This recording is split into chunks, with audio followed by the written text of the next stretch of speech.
Dastur qabaq dilində şok endirimli qiymətlər davam edir. Bu cür endirimlərimizi qaçırmamaq üçün səhifəmizi izləmədə qalın. Bol çeşid endirimin tək ünvanı Sada Store. Bakal altılı 2 manat 39 qəpik. Bakal altılı 5 manat 30 qəpik. Altılı 4.39. Bakal altılı 5.29. Mumka altılı 3.10. Şika altılı 5.59. Şişe qab ikili 95 qəpik. Şişe qab ikili 1.39. Şişe qab ikili 99 qəpik. Şirniyyat qabı 5 manat 50 qəpik.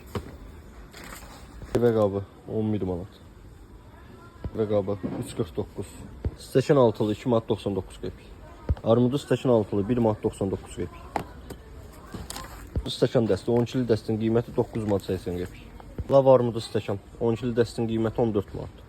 Dondurma qabı altılı 12 manat 29 qəpik. Dondurma qabı altılı 13.70.